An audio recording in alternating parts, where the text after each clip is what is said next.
So, this is going to be my last video of my story of going to Epcot.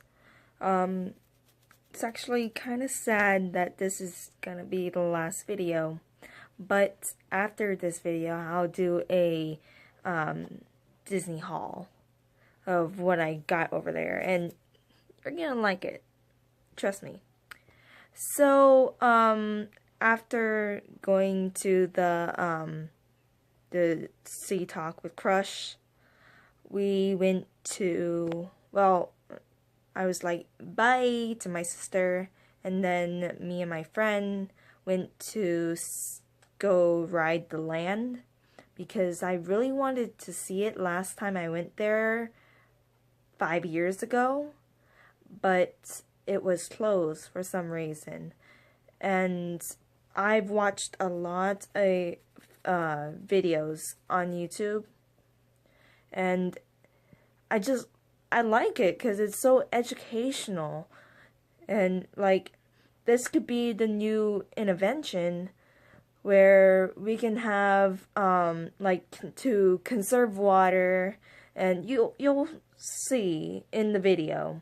And I had the ride of that, the whole ride, I think should be the whole ride right here. Welcome to a voyage of discovery and awareness of the richness, the diversity, and the often surprising nature of living with the land. Our journey begins as dramatic and sudden changes are sweeping over the land. The approaching storm may seem violent and destructive to us, but to nature, it's a new beginning in the cycle of life.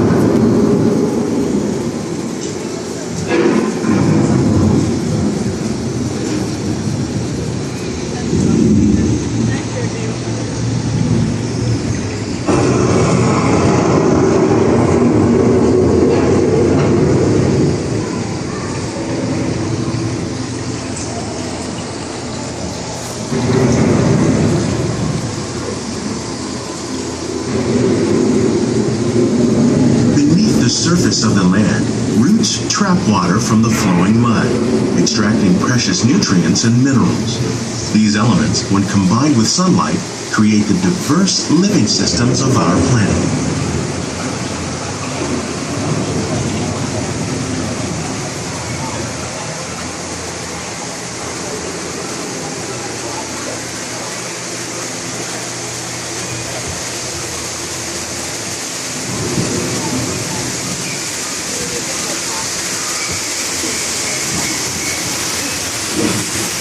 One of those living systems is the rainforest, home to the most amazing concentration of life on our planet.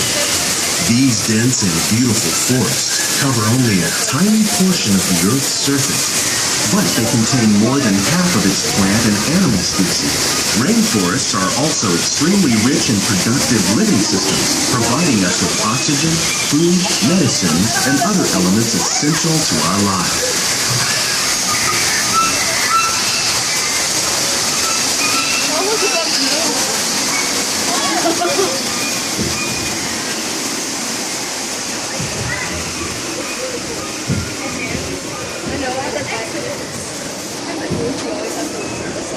In the desert, nature has created a very different, but no less beautiful living system. And while this arid landscape may seem lifeless, it is very much alive. The plants and animals that have learned to survive in these harsh conditions make use of what little water they can find and avoid the scorching rays of the relentless sun.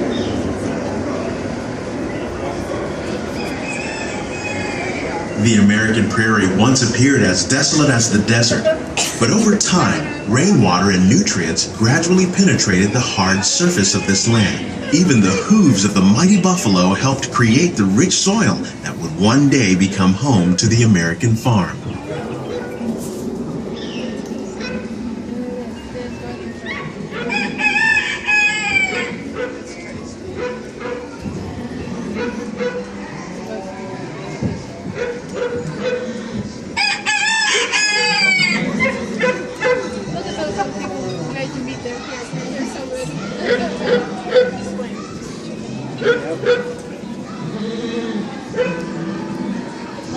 Of all the forces at work on the land, humans have had one of the most profound effects. The need to produce food for a growing world led to the enormous use and sometimes overuse of the land. In our search for more efficient ways to grow food, we often fail to realize the impact of our methods.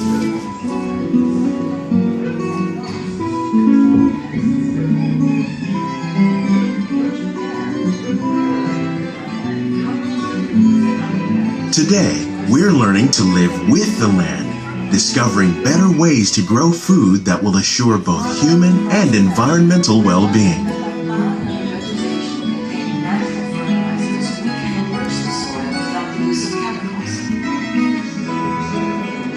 In Saudi Arabia and Mexico, we're learning to produce food on desert seacoasts by developing and planting crops that thrive on salt water. Here at Epcot, we're learning to reduce the need for pesticides by using natural predators like ladybugs and wasps to control pests. In Japan, we're learning that by adding composted leaves and other plant material to our soil, we can reduce the need for fertilizers. In farmlands across America, we're learning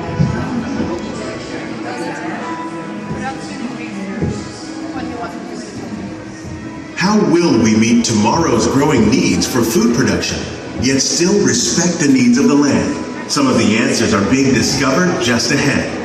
To help us maintain these carefully controlled ecosystems, and for your safety, please remain seated in your boat at all times.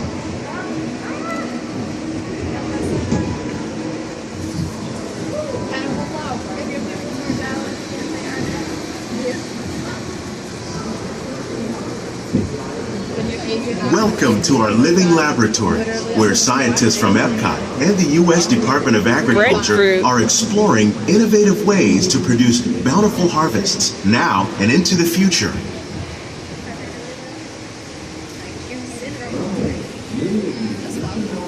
The tropics are home to the greatest diversity of plants on the planet.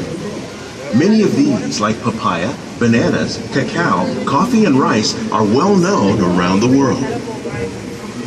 These are just a few of the edible plants that have been an important source of nutrition for people living in the tropics.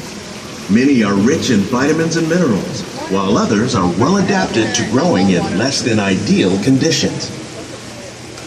Some, like the water lily, thrive in wet, swampy areas and waterways. All parts of this plant, even the flower petals, are edible. The starchy root of the plant has long been used to make flour for baking.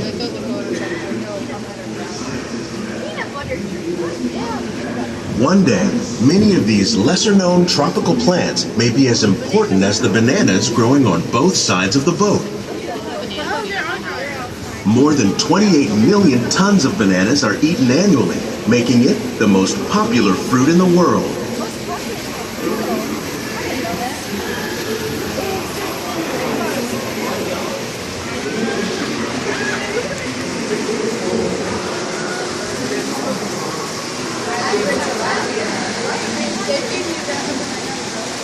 When we mention farming, you probably don't think of fish.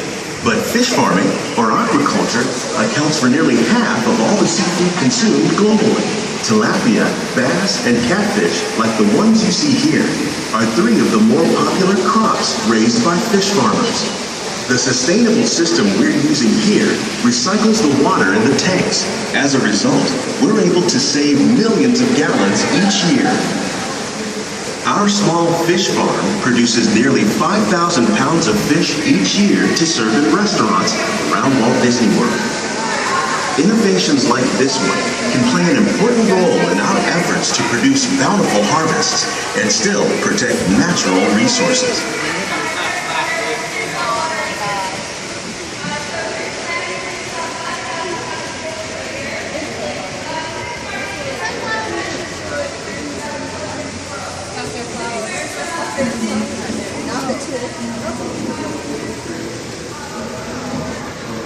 While there are more than 50,000 edible plant species in the world, Most of us are only familiar with the handful that make up our everyday diet. The common grains growing here, wheat, maize, sorghum, and millet, plus rice, account for nearly 2/3 of our global food consumption. Learning how to increase yields of these staples is an important goal of research around the world. Tomatoes, growing tomatoes upside down. My uncle helped with that. David. These plants are definitely on their way up. Innovative growing techniques like these increase yields while more efficiently using resources like water, fertilizer, and pesticides. Another innovation at work here is our integrated pest management program. By populating our greenhouses with beneficial insects that prey on harmful pests like aphids and flies, we are significantly reducing our reliance on conventional pesticides. We're growing these crops using our nutrient film system. This technique precisely controls and recycles water and nutrients. With it, we can produce over 27,000 heads of lettuce a year in this one small area.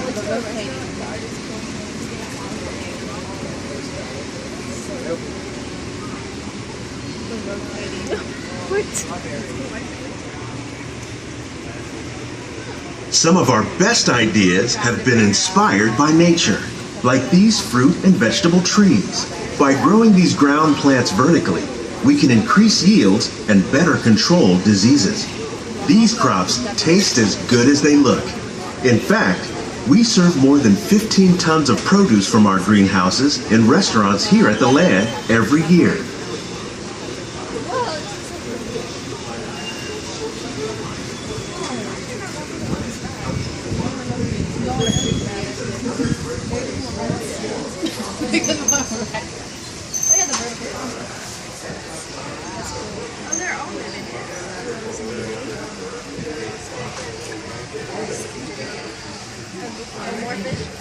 The future of agriculture may include innovative ideas like this vertical growing system. Plants grown in this way use a fraction of the space required by traditional growing methods. That saves water and increases production. The aquaponics system on your left combines hydroponics with aquaculture. The fish provide a natural source of fertilizer for the plants, and the plants help keep the water clean for the fish. It's another great way to produce more while using less. In our lab, Epcot scientists are working with the U.S. Department of Agriculture on a number of innovative projects. The goal of these efforts is to produce higher yielding and better quality plants.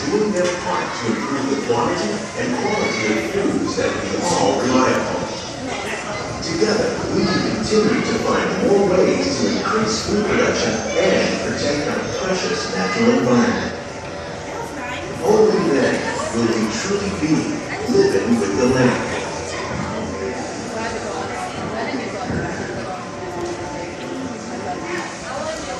On behalf of Walt Disney World, we hope you've enjoyed this unique journey. These greenhouses represent just a fraction of the work being done worldwide to produce bountiful harvests for our growing population. Scientists, farmers, and even backyard gardeners are doing their part to improve the quantity and quality of foods that we all rely upon. Together, we can continue to find more ways to increase food production and protect our precious natural environment. Only then will we truly be living with the land.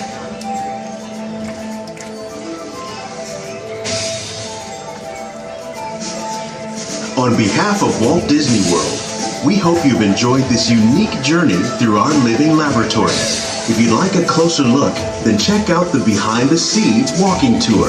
It's a chance for the whole family to get up close and personal with the plants and growing techniques in our laboratories.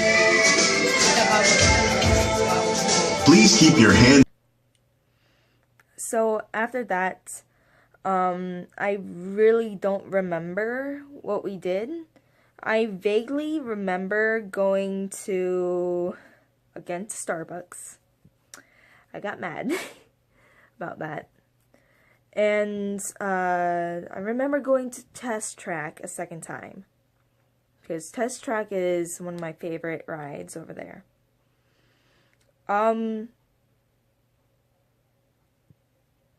yeah, I don't remember anything, but we had to meet up with the whole group by 8, and it was about 7:30 or 7:40 when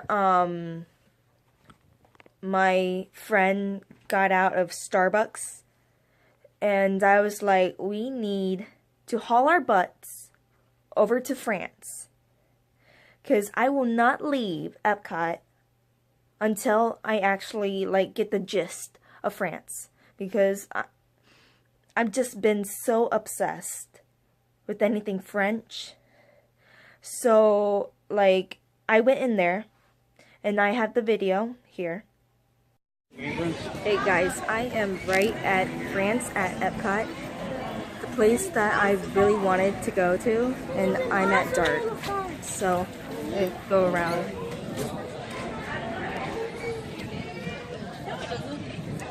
I've already been into the baker shop, and then look at this. It's that, I forgot his name, and then this one is Codsworth. Lumiere, that's his name. So this over here is Codsworth. I just love France. Just look at it. Look how beautiful it is. Right over here is Belle, right here, and the Beast. And then this is a restaurant right here.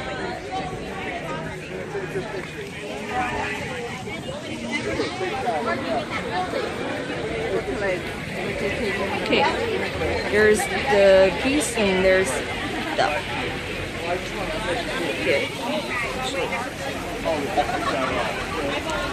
So, that's it. I forgot, guys, that Cinderella is also a French story.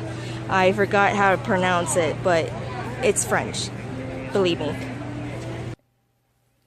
But I just wish I had more time in France, because I would really enjoy like the scenery and just France itself.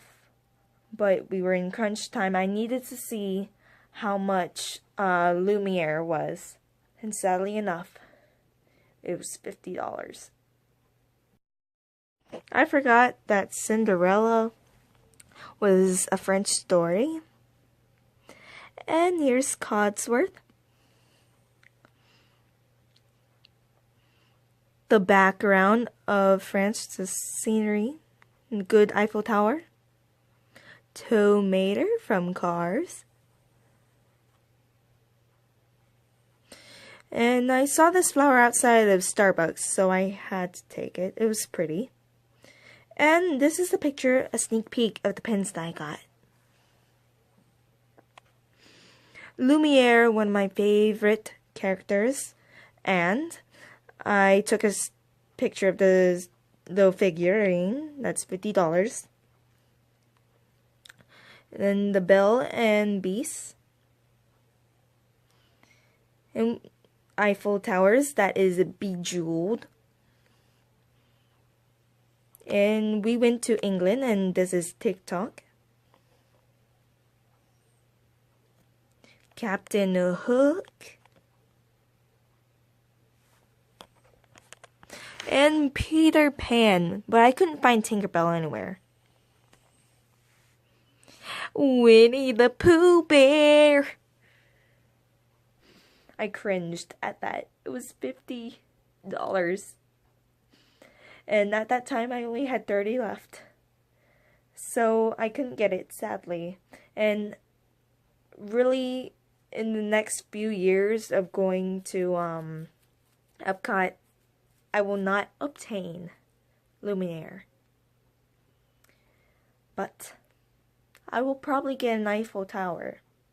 And next time I go there, which is hopefully next year, I want to actually talk to a person in French. So that's the end of my whole story of Epcot and going to Epcot. But I hope for more Disney videos to come. Bye and have a magical day.